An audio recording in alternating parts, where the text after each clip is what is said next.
శ్రీ గురుభ్యో నమః. అందరికీ నమస్కారం. తెలుగు హోమియోపతి గురుకులానికి స్వాగతం. ఈరోజు మనం ఫాస్ఫరస్ గురించి ఒక అడ్వాన్స్డ్ క్లినికల్ విశ్లేషణలోకి అడుగుపెడుతున్నాం.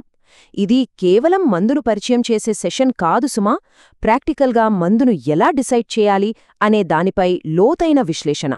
మన మునుపటి సెషన్స్లో లక్షణాల గురించి మాట్లాడుకున్నాం కదా. ఇక్కడ ఆ లక్షణాలను ఎలా వేరు చెయ్యాలి అన్నది ముఖ్యం.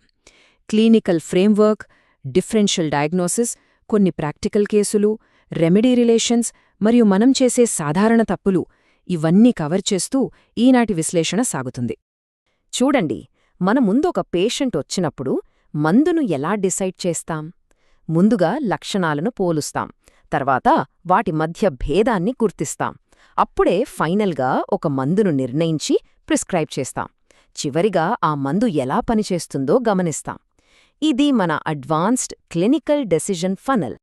ఆర్గనాన్ 6వ, 7వ సూత్రాలు మనకు స్పష్టంగా ఏం చెప్తున్నాయంటే, ఒక వ్యక్తి పొడవుగా, సన్నగా ఉండి ఎంతో ఆప్యాయంగా మాట్లాడగానే వెంటనే అరే ఇతను ఫాస్ఫరస్ అని ఫిక్స్ అయిపోకూడదు. ఆ లక్షణాల సంపూర్ణత అంటే టొటాలిటీ మాత్రమే మన నిర్ణయాన్ని శాసించాలి. సో ఇక మన మొదటి మరియు అతి ముఖ్యమైన section differential diagnosis and clinical cases. ఇక్కడే మనం ఆ నిర్ణయాత్మక వ్యత్యాసాలను అంటే ఆ డిసైసివ్ డిఫరెన్స్ని ఖచ్చితంగా పసిగట్టాలి. అసలు సిసలైన ఛాలెంజ్ ఇక్కడే వస్తుందే.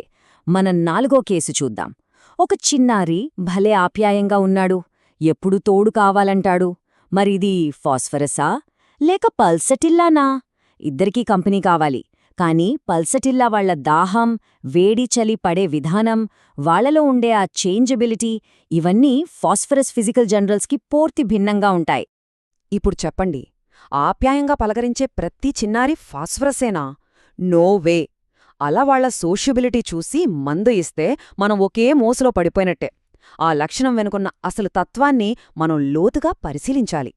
మన 5వ కేసు విషయానికొస్తే దుఃఖం, ఎమోషనల్ సెన్సిటివిటీ. నేట్రమ్ మ్యూర్ పేషెంట్ని చూస్తే వాళ్లు తమ బాధను ఒక నవ్వు వెనుక దాచేస్తారు. ఎవరైనా ఓదారుస్తుంటే అస్సలిష్టపడరు. కాని మన ఫాస్ఫరస్ అలా కాదు, వాళ్ల బాధను ఓపెన్గా చెప్పేస్తారు. ఎదుటివారి నుండి ప్రేమను, ఓదార్పును చాలా డెస్పరేట్గా కోరుకుంటారు. ఇక 2వ కేసు కడుపులో విపరీతమైన మంట. ఫాస్ఫరస్లోనూ ఉంటుంది, ఆర్సెనికం ఆల్బంలోనూ ఉంటుంది. దాహం కూడా ఇద్దరికీ ఎక్కువే. కానీ ఈ తేడా ఎక్కడుందో తెలుసా? ఫాస్ఫరస్ పేషెంట్కి ఐస్ లాంటి చల్లటి నీళ్లు తాగాలనుంటుంది. ఆ నీళ్లు కడుపులోకి వెళ్లి కాస్త వేడెక్కగానే వెంటనే వాంతి అవుతుంది. ఇది ఫాస్ఫరస్కే సొంతమైన ఒక పెక్యూలియర్ క్యారెక్టర్. ఇలాంటప్పుడే మనం ఆర్గనాన్లోని 153వ సూత్రాన్ని అప్లై చెయ్యాలి. ఒక మందును మనం ఎందుకు రూలౌట్ చేస్తున్నాం? మన నిర్ణయం దేనిమీద ఆధారపడి ఉంటుంది? అలాంటి స్ట్రైకింగ్, సింగులర్ సిమ్టమ్స్ని పట్టుకోవాలి. అప్పుడే పర్ఫెక్ట్ మెడిసిన్ తగులుతుంది. 6వ కేసు పేషెంటు తీవ్రమైన నీరసంతో కుప్పకూలిపోయిన స్థితిలో ఉన్నాడనుకుందాం. వెంటనే కార్బోవేజ్ గుర్తొస్తుంది కదా. కాని కార్బోవేజ్ ఎప్పుడు ఇస్తాం? ఫ్లూ లాంటివి వచ్చి వైటాలిటీ మొత్తం డ్రైన్ అయిపోయినప్పుడు. ఫాస్ఫరస్లో ఉండే ఆ నర్వస్ ఎగ్జాషన్కి ఈ కార్బోవేజ్కి చాలా తేడా ఉంది. టోటల్ పేషెంట్ స్టేట్ చూశాకే నిర్ణయించాలి. ఇప్పుడు రెస్పిరేటరీ కంప్లైంట్స్తో వచ్చిన మొదటి కేసుని చూద్దాం. బ్రయోనియా ఎప్పుడిస్తాం? కదిలితే నొప్పులు ఎక్కువవుతాయి అనే స్పష్టమైన కండిషన్ ఉంటేనే. అది లేకపోతే బ్రయోనియా కాదు. మరి సల్ఫర్కి, ఫాస్ఫరస్కి తేగా ఏమిటి? సల్ఫర్ పేషెంట్కి వేడి పడదు. వాళ్ళు చుట్టూ జరిగే విషయాల పట్ల ఉదాసీనంగా ఉంటారు. కాని మన ఫాస్ఫరస్కి చలి పడదు. పైగా ఎదుటివారి పట్ల ఎంతో సానుభూతిని చూపిస్తారు. 3వ కేసు బ్లీడింగ్ టెండెన్సీ. రక్తం కారుతోంది కదా అని కళ్ళు మూసుకుని ఫాస్ఫరస్ ఇచ్చేయలేము. మిల్లెఫోలియంలో కూడా బ్రైట్ రెడ్ బ్లడ్ వస్తుంది, కానీ ఫాస్ఫరస్ టోటాలిటీ అందులో ఉండదు. అలాగే లాకిసిస్ని తీసుకుంటే అందులో బ్లీడింగ్ అనేది ఎక్కువగా ఎడమవైపు సమస్యలతో ముడిపడి ఉంటుంది, లేదా మెనోపాజ్ టైంలో కనిపిస్తుంది. ఇవి కాకుండా లైకోపోడియం, కాల్కేరియా కార్బ్తో కూడా మనం భేదాన్ని గుర్తించాలి. లైకోపోడియంలో కూడా gas trouble, right side problems ఉంటాయి. కాని ఫాస్ఫరస్లో ఉండే ఆ ఎంపథీ లైకోపోడియంలో కనిపించదు. కాల్కేరియా కార్బ్ పిల్లలు కూడా ఫాస్ఫరస్ లాగానే స్పీడ్గా పెరుగుతారు. కాని వాళ్ళ ఫిజికల్ కాన్స్టిట్యూషన్, ఈ ఫాస్ఫరస్ ఫిజికల్ కాన్స్టిట్యూషన్ పూర్తిగా వేరు కదా. మరొక ముఖ్యమైన కంపారిజన్ ట్యూబర్క్యులినం.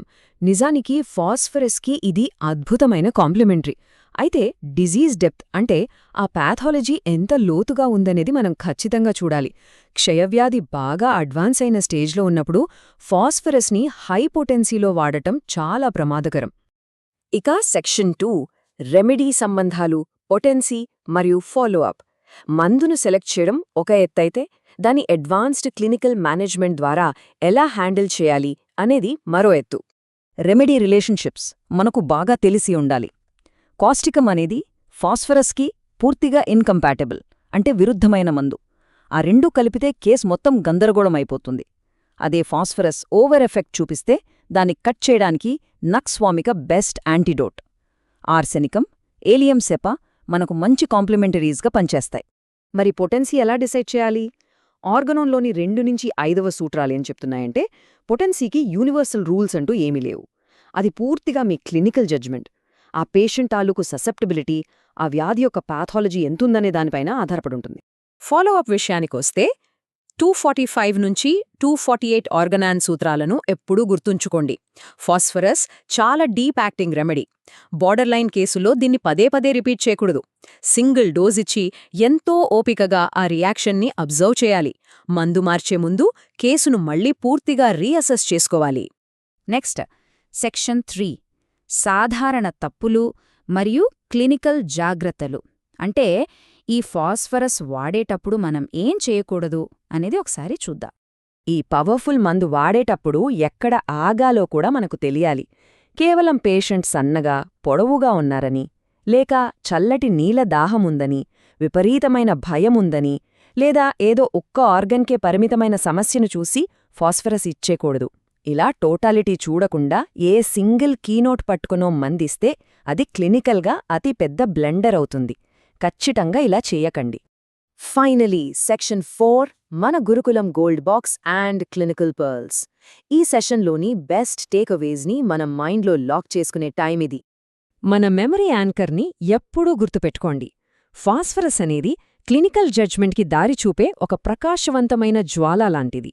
దాన్ని పర్ఫెక్ట్గా వాడుకుంటే అద్భుతమైన కాంతినిస్తుంది, లేదంటే చేతులు కాలుతాయి. ఈ విశ్లేషణ ద్వారా ఒక మందును ఎలా డిఫరెన్షియేట్ చేయాలో మీకు మంచి క్లారిటీ వచ్చిందని ఆశిస్తున్నాను. ఇక మన తదుపరి విశ్లేషణలో వీటన్నింటినీ ఒకచోట చేర్చి phosphorus complete constitutional snapshot and clinical రివిజన్తో మళ్లీ కలుద్దాం. ఈ డీప్ ఎక్స్ప్లెనేషన్ మీ క్లినికల్ ప్రాక్టీస్కి మరింత పదును పెడుతుందని అనుకుంటున్నాను. సో నెక్స్ట్ టైం మీ క్లినిక్కి ఎవరైనా ఇలాంటి లక్షణాలతో వస్తే ఆ లక్షణాల వెనుక ఉన్న అసలు తత్వాన్ని, ఆ జ్వాలలోని సత్యాన్ని మీరు ఖచ్చితంగా గుర్తిస్తారు కదూ? ఆలోచించండి. జై శ్రీకృష్ణ. వాసుదేవ.